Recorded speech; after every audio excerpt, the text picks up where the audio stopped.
एक ऐसी महिला जिसने एक पैगाम के लिए अपनी दौलत, अपनी जान और अपना दिल सब कुछ कुर्बान कर दिया। जरा सोचिए, एक ऐसी शख्सियत के बारे में जिसके पास दुनिया की हर नेमत थी, बेहिसाब दौलत थी, लेकिन एक सच्चाई की खातिर उन्होंने अपना सब कुछ लुटा दिया। आज हम एक ऐसी ही कमाल के ऐतिहासिक सफर पर निकलने वाले हैं। आज के इस विश्लेषण में हम समझने वाले हैं मक्का की एक बेहद कामयाब व्यापारी से लेकर इस्लाम के सबसे मजबूत स्तंभ बनने तक का वो सफ़र जो शायद सोच से भी परे है। बात हो रही है हज़रत खदीजा रज़ियल्लाहु अन्हा की। आइए इस असाधारण जीवन की गहराई में चलते हैं और देखते हैं कि कैसे उन्होंने इतिहास का पूरा रुख ही मोड़ दिया। अध्याय 1, मक्का की सबसे कामयाब व्यापारी। देखिए, मक्का के सबसे रईस और इज्जतदार व्यापारियों में से एक खुवैलिद के घर जन्मी खदीजा हर मायने में अपने वक्त से बहुत आगे थीं। आप मक्का के उस दौर की कल्पना कीजिए जब लात, मनात और उज़्ज़ा जैसे पत्थरों के बुत हर जगह पूजे जाते थे। रोज़मर्रा की जिंदगी का हिस्सा थे वो, लेकिन खदीजा का दिल उन बेजान पत्थरों के सामने कभी नहीं झुका। समाज के उस अंधेरे में भी ना, उनके किरदार की पाकीज़गी एक अलग ही रोशनी की तरह चमकती रही, और उनके इसी बेदाग किरदार ने उन्हें एक बड़ा ही खास नाम दिया, अत-ताहिरा, जिसका मतलब है एक पाकीज़ा औरत। वैसे उनका शुरुआती सफ़र बिल्कुल भी आसान नहीं था। मक्का के इज्जतदार नौजवान अबू हला से उनकी शादी हुई, बच्चों से घर भर गया, लेकिन फिर अचानक अबू हला का इंतकाल हो गया। उसके बाद अतीक के साथ एक नई शुरुआत हुई, पर जिंदगी ने फिर वही दर्द दोहरा दिया। सोचिए, जवानी में ही दो बार इतनी बड़ी ट्रेजेडी से गुजरना। लेकिन उन्होंने हार मानने के बजाय एक बहुत बहादुरी भरा फैसला लिया और अपने पिता के विशाल व्यापारिक साम्राज्य की बागडोर पूरी तरह अपने हाथों में ले ली। और इनका बिजनेस एम्पायर कोई छोटा मोटा नहीं था। इनका माल दामिश्क के बड़े बाजारों से लेके यमन के बंदरगाहों और हिजाज के दूर दराज इलाकों तक पहुंचता था। पर सबसे हैरान करने वाली बात पता है क्या थी? जो कोई भी इनके व्यापार में पार्टनर बनता, उसे कभी नुकसान नहीं होता था। ये सच में उनकी गजब की व्यापारिक समझ का एक जीता जागता सबूत है। अध्याय 2, एक मुबारक निकाह। अब इतने बड़े व्यापार को संभालने के लिए, खास करके दमिश्क जाने वाले एक बड़े काफिले के लिए, उन्हें एक ऐसे लीडर की तलाश थी जिस पर आंख बंद करके भरोसा किया जा सके। यहां उनकी नज़र किसी की दौलत या रुकाब पर नहीं गई, बल्कि एक साफ और बेदाग किरदार पर गई।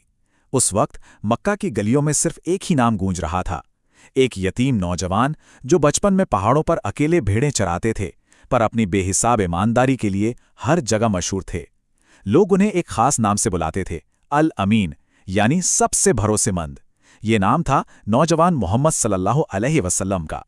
और उनकी इसी बेदाग सच्चाई को देखते हुए खदीजा ने बिना किसी हिचकिचाहट के अपने सबसे बड़े काफिले की जिम्मेदारी उन्हें सौंप दी। इस व्यापारिक सफर में खदीजा ने अपने एक बहुत ही पुराने और वफादार नौकर मैसारा को भी साथ भेजा था। और उस सफर में कुछ ऐसी अजीब और अद्भुत चीजें हुई ना, जो आमतौर पर नहीं होती।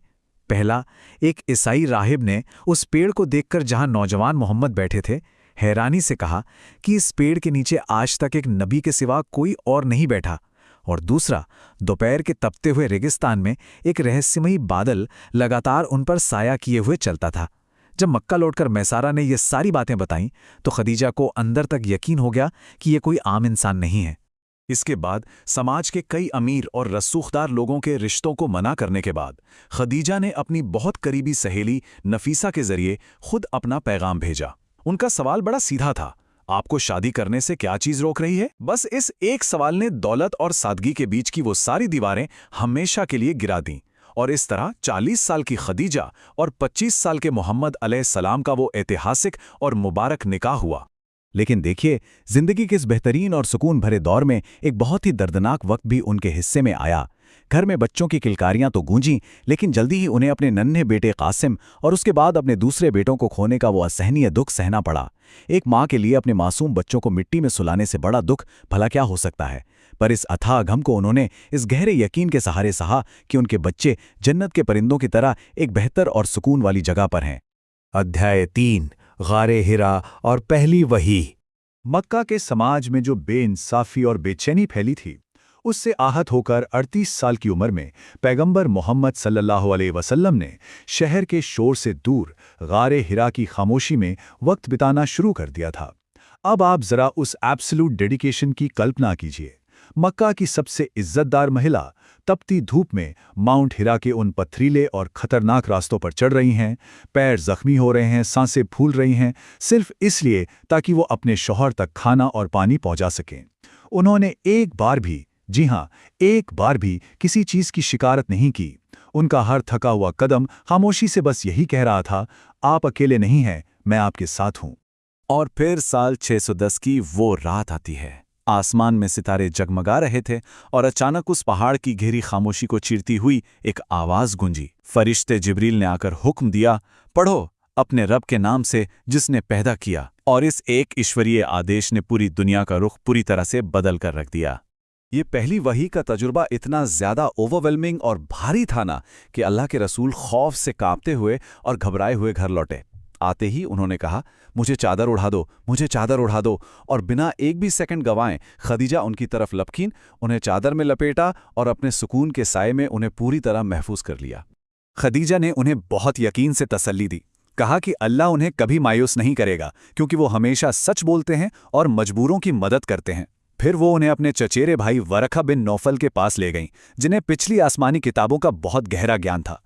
वरखा ने बिना किसी शक के इस बात की पुष्टि की कि ये वही फरिश्ता जिब्रील है जो मूसा अलैहिस्सलाम के पास आया था, और ये कि पैगंबरी का ये सफ़र बिल्कुल सत्य है। अध्याय 4, इस्लाम की पहली आवाज़। कुछ वक्त की खामोशी के बाद जब दूसरी बार वही आई तो उसमें बिल्कुल सीधा और साफ हुक्म था, उठिए और इंसानियत को खबरदार कीजिए। इस विशाल और कभी न सोचे गए टास्क के बोझ को महसूस करते हुए पैगंबर मोहम्मद के दिल से ये दर्द भरा सवाल निकला, लेकिन मुझ पर यकीन कौन करेगा? सच में इस एक सवाल में पूरी इंसानियत को सच्चाई की राह पर लाने की वो भारी चुनौती साफ झलकती है। और पता है, इस पूरी कहानी का सबसे रोंगटे खड़े कर देने वाला पल कौन सा है? जब घर में गहरी खामोशी थी और एक इतना बड़ा सवाल उनके सामने था, तब खदीजा की आवाज़ गूंजी, अल्लाह का सच्चा दीन मुझे सिखाएं, क्योंकि मैं आप पर ईमान लाती हूं। देखिए, ये कोई आम जुमला नहीं था, ये इस्लामी इतिहास में ईमान की सबसे पहली आवाज़ थी। जब पूरी दुनिया इस सबसे अनजान थी, तब वो इस ज़मीन पर सबसे पहले ईमान लाने वाली इंसान बनी। इस पहली शहादत के बाद इबादत का एक बहुत ही खालिस सिलसिला शुरू हुआ। जिब्रील अलैहिस्सलाम आए, उन्होंने सबसे पहले वज़ू करना सिखाया, फिर नमाज का तरीक़ा बताया, और फिर अल्लाह के रसूल, खदीजा और जिब्रील ये तीनों एक साथ सजदे में झुक गए। बस कल्पना कीजिए इस मंजर की। आज जो अरबों लोग हर दिन नमाज पढ़ते हैं ना, उसकी नींव उस दिन इन्हीं तीन हस्तियों के उस सबसे पहले और पाकीज़ा सजदे से रखी गई थी। अध्याय 5, बहिष्कार और खदीजा की कुर्बानी। खैर, सच्चाई का रास्ता कभी आसान तो होता नहीं है। जब इस्लाम का खुलेआम ऐलान हुआ तो अबू लहब के मजाक से लेकर कुरैश के भयंकर जुल्मों का एक लंबा सिलसिला शुरू हो गया। उसके बाद आया एक बेहद बेरहम सामाजिक और आर्थिक बहिष्कार का दौर, जहां मुसलमानों को समाज से बिल्कुल काटकर एक तंग घाटी में ढकेल दिया गया। 3 भयंकर साल। सोचिए, ठंडी रातों में भूखे बच्चों के रोने की आवाज़ें आती थीं, खाने के लिए पेड़ों के पत्ते तक उबाले जाते थे। उस वक्त मक्का की उस सबसे अमीर महिला खदीजा ने अपनी दौलत का एक एक सिक्का उन भूखे बच्चों और लोगों के लिए अनाज स्मगल करवाने में खर्च कर दिया। अध्याय 6, अमर मोहब्बत और विरासत। आखिरकार 3 साल बाद ये भयानक घेराबंदी खत्म हुई, पर इस दुख और भुखमरी ने अपना असर दिखा दिया था।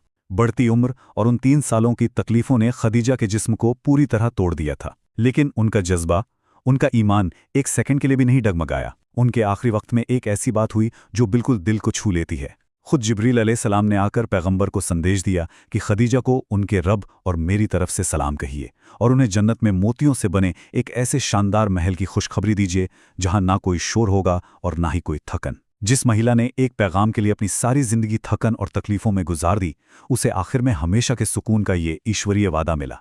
पैगंबर मोहम्मद सल्लल्लाहु अलैहि वसल्लम ने अपनी जिंदगी में अपनी खदीजा को कभी नहीं भुलाया। दशकों बाद भी जब उनका नाम आता तो उनकी आंखों में आंसू आ जाते थे। उनकी ये मोहब्बत अमर थी। अगर उनके उस एक असाधारण बलिदान ने आज अरबों लोगों के लिए एक रोशन रास्ता तैयार किया है, तो सोचिए आज सच्चाई और ईमान की राह पर आपका पहला कदम क्या होना चाहिए। इसी गहरे सवाल के साथ आज का ये ऐतिहासिक विश्लेषण यहीं खत्म होता है। उम्मीद है इस कहानी ने आपको कुछ नया सोचने पर मजबूर जरूर किया होगा।